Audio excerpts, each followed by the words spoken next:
Capricorn, hi! Welcome to Mr. Queen PH. At titignan natin kung ano yung blessing sa inyo in the next 30 days from the time na mapanood nyo ito. Dahil ito ay isang timeless reading. Anytime na mapanood nyo to, as long as makaka-resonate kayo, this reading is for you. And another reminder, I will not message you or follow you para mag-offer ng services ha. So mag-ingat kayo sa mga fake accounts and scammers. So kung gusto nyo ng private reading, just go to my website, mrqueenph.com. You don't have to message me. Lahat na ng information nandun. Or pwede kayong dumirekta sa aking calendar. Link on the description or comment section. Let's see Capricorn. Ano yung blessings for Caps? Queen of Pentacles. This is about stability in your finances. This is your energy. You're in control of your life right now. I'm also seeing some sense of freedom to do the things that you want to do, yung mga gusto mong gawin. You have the 5 of Pentacles and the 10 of Cups. Meron ditong solusyon sa isa sa naging financial struggle mo. You will be able to overcome some losses or hardships sa buhay mo na finally nagawan mo siya ng decision or nagawan mo na siya ng solusyon. Lalo na kung may kinalaman to sa pera or resources. Let's say, may kailangan ka ibenta para makapagsimula ulit. Tapos, yung perang pinampuhunan mo, para makapagsimula ulit, mas dumoble, trumiple pa.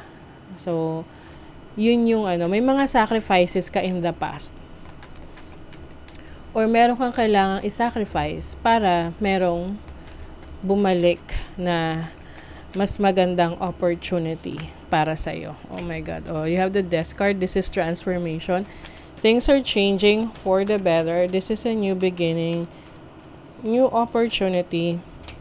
You have the Knight of Pentacles. So, this is prosperity, stability in your finances.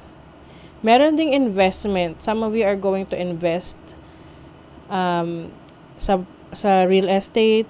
You're going to have your own property. Or yung may magsisimula na bagong kabanata sa buhay mo wherein you will feel more stable, more in controlled. More in control. Okay. 8 of Cups. This is leaving a situation. Okay? You are walking away from something that is no longer serving you. Definitely there is a change in the next 30 days. Na this is something that you've been waiting for. You've been waiting for this opportunity to happen. Itong shift na to, itong change na to. Some of you, this can be an opportunity to work abroad, na naghihintay ka ng papers mo, ng requirements mo para makumpleto mo na. I also see you being more optimistic. Mas magiging positibo yung pananaw mo sa buhay. You also have the Moon. This is about your instinct, your intuition. Mas magiging malakas yung instinct mo when it comes to energies, kung ano yung what's good for you, what is not, 'di ba? Another thing, this is also the Moon is about protection. So the blessing here is you are always protected. Okay, no matter what. You're always protected. Your intuition is correct. Follow your inner wisdom without fail. Yung instinct mo, yung intuition mo, yun yung guide mo. Okay? So, you don't have to worry about your decisions for as long as alam mo na yun yung makakabuti. Go for it.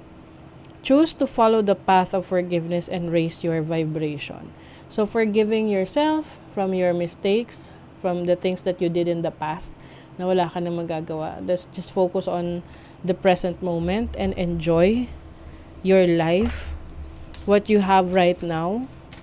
Cherish the people that are still in your life right now. The truth. Wow. This is so heavy and big. Okay. The truth will set you free. Okay? Whatever truth is coming out, ano man yung katotohanan na yan yung magpapalaya sa'yo. And pag malaya ka, mas marami kang kayang gawin.